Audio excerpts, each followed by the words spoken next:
Apa? Apa itu Matius 16? Menurut Yesus dirinya sendiri. Gitu. Matius 16, Apa? 16, 17. Iya, menurut Yesus diri sendiri siapa? Ya, aku Kalau ada. buka ini ya. Dia Mesias, dia Mesias. Dia adalah utusan. Nah, begitu. Nah, itu dia. Dia adalah utusan. Matius 16 nomor 16 ya. Ya, Matius 16, 16 sampai 7. Iya, Matius 16 sampai 17. Kita bacakan ya. Oh, dari ininya langsung. Ada iklannya pula lagi. Oke. Nih. Matius 16 nomor 16 sampai 17. Maka Petrus yang juga disebut Simon menjawab, "Engkau adalah Kristus dan anak Elohim yang hidup." Jawab Yesus, "Simon anak Yunus, kamu sungguh diberkati Elohim, karena bukan manusia yang memberi peringatan tentang hal itu kepadamu, melainkan Bapakku yang di surga." Nah, jadi di sini dikatakan Yesus itu adalah anak Elohim. Betul? Ya, Yang ini kan? Nah, terus Yesus merajuk- itu anak merajuk Elohim. ke Matius 10 ayat 41. Dia merajuk ke situ. Ya, Matius 10 ini, ayat 41. Ini saya jawab dulu ini ya. Nah, di sini dikatakan bahwa dia anak Elohim, bukan Elohim. Betul, betul. Jadi, Betul.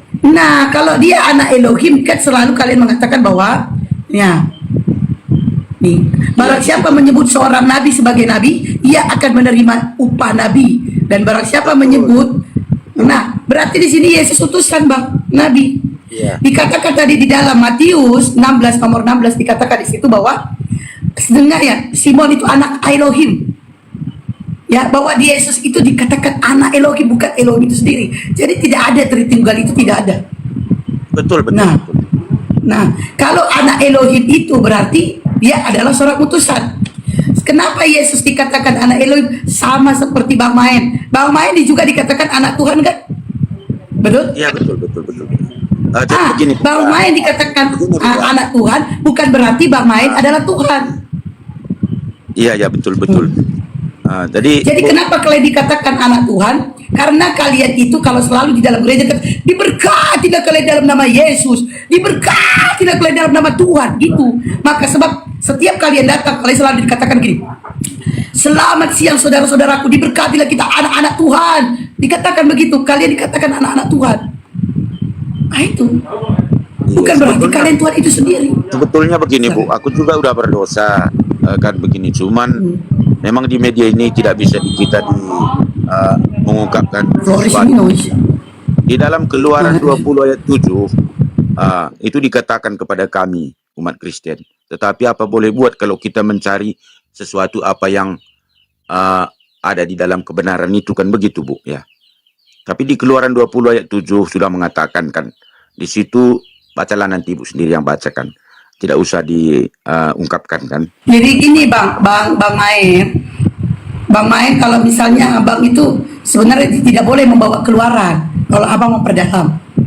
Kejadian, Keluaran, Bilangan, Imamat, Yosua, Hakim-Hakim itu perjanjian lama, nggak bisa kalian bawa. Kenapa? Karena perjanjian lama ini tidak ada menceritakan tentang Yesus. Sementara kalian kan yang menuhankan Yesus. Kalian ambil di perjanjian baru saja. Nah itu kalian kontradiksinya. Sikit-sikit kalian pakai perjanjian lama, tapi pada saat ditanya siapa Tuhan kalian, Yesus. Sementara di perjanjian lama Yesus tidak ada. Nah itu. Sekarang Tapi kan begitu kalian masih ke perjanjian baru, gimana? Sekarang kan begini ya Bu ya. Bagi sebagian orang Kristen itu bukan menuhankan Yesus Bu. Ya. Ada yang sebagian Kristen itu tidak menuhankan Yesus ya, baru kali ini aku dengar. Betul, kalau dia memahami isi sebenarnya kitab ini. Itu makanya di situ ada dua jalan, satu perkataan Yesus sendiri, satu perkataan Paulus. Berarti yang menuhankan Yesus ini adalah karena yang disebutkan Bang Faruk tadi. Sikit-sikit aku sudah bisa memahami. Jadi yang dalamnya belum begitu. Soalnya di sini diceritakan juga tadi Matius 18 ayat 7. Celakalah engkau segala penyesat dunia. Tetapi penyesat dunia harus ada, kah? Begitu juga dijelaskan di situ. Jadi aku ini barangkali Bu ya, bukan di sini ya, nanti aku dihujat pula ini kan. Jadi aku turun enggak, memang biasa. Iya, nanti aku bisa memahami yang lebih dalam kemana sebetulnya merajuk ini kata Tuhan yang benar ini begitu Bu. Ya, itu yang tadi aku mau cari benarnya begitu. Bang, Abang baca ini ya, kalau kita baca Markus 12:29 itu Bang, Yesus menjawab, perintah yang pertama ialah, dengarlah hai bangsa Israel, Tuhan Allah kita, Tuhan itu Esa. Siapa Tuhan itu? Yaitu Elohim. Kalau kita merujuk ke dalam Matius 11:25, aku bersyukur kepadamu Bapa, Tuhan langit dan bumi. Ya Bu ya. Ini dibilang juga teman-teman ini aku matikan saksi Jehovah katanya. Bukan. Aku bukan saksi Jehovah ya. Tapi Nah segini aja Bang Main, itu Bang Main, itu yang typing itu saudara imanmu. Dengerin Bang Main, kami saudara iman kami kalau typingnya bagus. Nah kalau ada Kristen beda pendapat, kalian bakalan dihujat. Itu aku herannya, mana ajaran kasih yang selalu kalian bangga-banggakan. Slogan ajaran kasih. Tengok aja typing itu. Kita ini kan begini Bu ya, kita mencari sesuatu dalam kehidupan kita ini, kita nggak pernah hidup dua kali Bu ya. Kita Betul. pernah hidup dua kali ke dunia, tapi kalau kita nanti mendapat sesuatu yang benar itu memang banyak rintangan. Iya. Cuman yang nggak masuk di akal gini Bang Main, kalau rintangan itu wajar ya, wajar Bang. Cuman yang lucunya saudara imanmu loh Bang, kan seharusnya kan kami nih yang Islam ini yang ngatain kau ini kau tepu, kau ini kau gini-gini, seharusnya, tapi tidak. Yang ada saudara imanmu, seharusnya kan sesama saudara iman harus mendukung. Kalau memang itunya betul pendapatmu ya sudah. Ini enggak, saudara iman kau mengatakan kau adalah tepu-tepu, saudara iman mengatakan kau saksi Jehovah gitu. Padahal kita bicaranya baik-baik, tapi saudara imanmu yang dibawa panas. Mana slogan ajaran kasihnya, mana? Itu yang jadi pertanyaan. Kalian membanggakan ajaran kasih, tapi begitu ada saudara iman kalian sedang mencari kebenaran, dihujat. Jangankan abang, kami aja yang para mualaf dihujat saudara iman abang. Dikatakan kami apa, siapa? Yudas Iskariot. Dikatakan kami pengkhianat, dikatakan kami botol, padahal coba gini Pak ya, dipotong. Gini. Kita coba kepada opsi yang pertama. Ketika teman-teman Kristen mengimani Yesus itu adalah utusan. Coba kita kaji di situ. Dinda Main, betul? Iya. Betul. Adalah, seandainya adalah sebagian dari teman-teman Kristen mengimani Yesus itu adalah utusan. Nah, karena dia adalah utusan dan juga otomatis seorang hamba, maka dia harus melakukan peribadatan, menyembah kepada Tuhan yang mengutus dia, betul? Betul Bang, betul. Betul. Nah, sekarang kita kaji kan gitu. Dalam aku mengkaji Bang, begini Bangnya. Kalau di dalamku kaji itu, aku mengertikan perkataan Yesus ini saja yang di perikop merah ini. Jadi disitulah kita bisa mengenal siapa sebenarnya Tuhan ini. Yesus ini Tuhan apa manusia begitu. Terus di dalam, cuman masalahnya teman-teman Kristen nggak mau baca Bang. Iya. Nggak mau baca Bible. Itu masalahnya. Mereka lebih condong mengimani doktrinnya dan memberontak padahal yang kita sampaikan Biblenya. Jadi poinnya mau aku sampaikan gini, ketika ada teman Kristen, karena ini pengalamanku dulu Bang ya, sebelum aku syahadat ya, ketika ada teman Kristen mengimani Yesus itu adalah utusan, maka otomatis dia hamba. Karena dia seorang hamba, maka dia menyembah kepada Tuhan yang telah mengutus dia. Kita lihat ritual, cara hidupnya Yesus ini mengarah kemana? Kan gitu. Yang pertama kita lihat, Yesus bersunat. Di antara Islam sama Kristen, siapa yang sunat? Islam. Yang kedua, Yesus itu memiliki larangan, pantangan tentang makanan, termasuk B2. Sekarang kita lihat, yang tidak makan B2 siapa? Islam atau Kristen? Islam. Yang ketiga, Yesus itu memiliki hari tertentu dalam beribadah, yaitu Sabat. Itulah yang tertulis dalam Matius 5:17 tadi kan, untuk menyempurnakan hukum, untuk menyempurnakan apa? Sabat, kan gitu. Dan itu diperintahkan oleh Tuhannya yang disampaikan kepada Musa. Ya kan gitu, berdasarkan Ulangan 33 nomor 4. Islam memiliki waktu-waktu tertentu juga beribadah. Yesus pun bukan hanya sabat saja dia beribadah sama Tuhannya. Kalau dikaji, ya satu hari itu 3 kali dia beribadahnya. Kalau kita kaji dalam Matius 26, nomor 30 sampai seterusnya, 3 kali dia beribadah di situ. Iya, iya, betul. Maka di situ 3 kali dia beribadah dalam setiap hari. Kami umat Islam beribadah wajib hukumnya itu 5 kali satu hari. Teman-teman Kristen cukup hari Minggu. Sudah. Terus ritual cara peribadatannya dalam Matius 26 juga dikisahkan, dan Lukas 6 nomor 12, Yesus itu berdoa. Dia doa itu dalam kondisi sujud. Siapa yang sujud ketika berdoa pada Tuhannya? Islam. Sementara maaf ya teman-teman Kristen nyanyi-nyanyi, joget-joget. Gitu loh. Ya.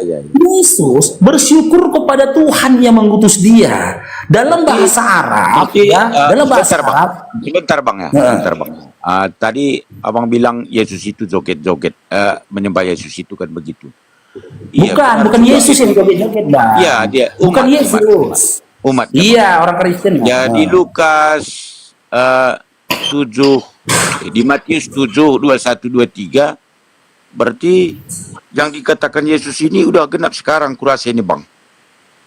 Iya betul memang. Kalau yang dipahami. diusir oleh Yesus kan, dikatakan Yesus Iya. pembuat kejahatan kan. Iya. Wah, keren. Ini Bang Paro, mantap dia. Mau belajar, mantap. Iya, keren. Disitulah dulu aku terkejutnya. Cuman dulu Bang Main, dulu aku belum kenal Islam. Aku nggak kenal Islam. Aku nggak tahu betul ritual ibadahnya Islam itu seperti apa. Setelah aku selesai baca Bible, berapa kali setelah selesai baca Bible dari Kejadian sampai Wahyu, aku dapat poin seperti itu. Berarti aku harus mengikuti. Aku berdoa Bang sambil nyanyi nih. Kau bukan Tuhan, tapi sujud aku coba. Dulu ini pengalamanku dulu Bang Main, yang melihat rupa sujud aku gini. Tapi aku nggak tahu itu Islam hingga 1,5 tahun setelah itulah. Waktu itu aku ke kos-kosan kawanku gitu loh. Udah ke kos-kosan kawanku, bulan Ramadan itu, waktu maghrib, adzan berkumandang. Entah kenapa ada pemikiranku untuk mengkaji Islam. Karena pemikiranku gini, jangan-jangan Bapak yang telah mengutus Yesus ini ada di sana. Maksud aku ada di Islam gitu loh. Baru aku ke warnet, aku kaji Islam. Peribadatan Islam aku pelajari. Loh, Kok sama bang? terkejut aku loh. Iya, Kok kok sama ini. Keren. Dalam Matius 4, Lukas 4, Yesus puasa, Islam puasa. Sementara teman-teman Kristen tidak ada hukum lagi, kata Paulus. Ya, itulah berdasarkan Galatia 3:13 tadi. Cukup percaya dengan penyaliban Yesus kau diselamatkan. Hilang semua udah. Gitu deh. Mulailah aku tertarik terhadap Islam. Ternyata supaya aku bisa mengikuti Yesus sampai kepada Bapa yang telah mengutus Yesus, aku harus Islam. Aku belajar sendiri dulu Bang Main. Gak ada yang ngajarin aku, mengarahkan aku terhadap Islam.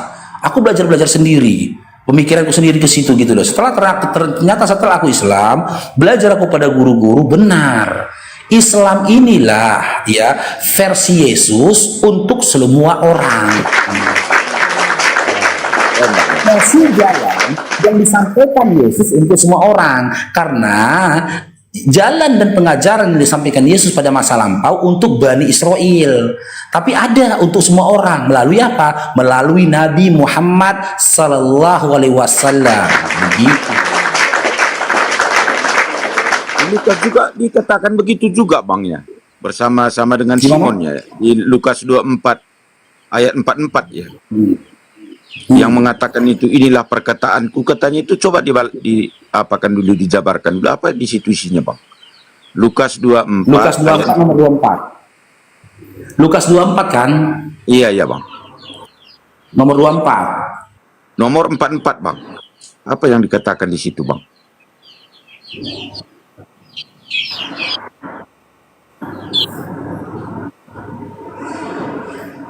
Ia berkata kepada mereka, inilah perkataanku yang telah kukatakan kepadamu ketika aku masih bersama-sama dengan kamu, yakni bahwa harus digenapi semua yang ada tertulis tentang aku dalam kitab Taurat Musa dan kitab Nabi-Nabi dan kitab Mazmur. Jadi sebenarnya gini, seluruh para nabi-nabi yang diutus oleh Allah, ya, sifat-sifat mereka, karakter-karakter mereka memang benar sudah dituliskan di kitab-kitab yang terdahulu.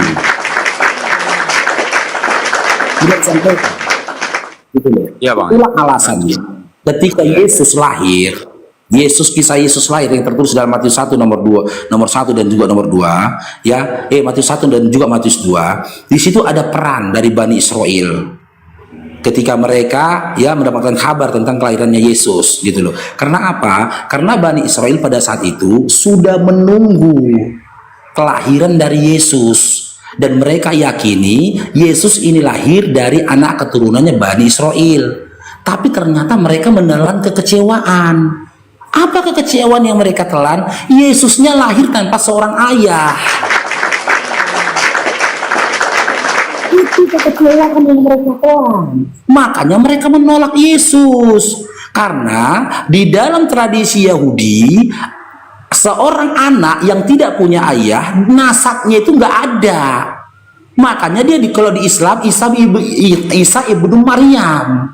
Itu dikehendaki Allah supaya mempermalukan dan juga menghinakan Bani Israel yang selama ini sombong. Seluruh para nabi dari keturunan kami, kata dia. Lahir Yesus tanpa bapak. Kecewa mereka karena dipaksakan kayak manapun nasabnya ini nggak bisa disambungkan kepada Bani Israel. Nggak punya bapak, dia nggak punya bin. Sebagaimana Bani Israel yang lainnya memiliki ben. Ini nggak ada bennya.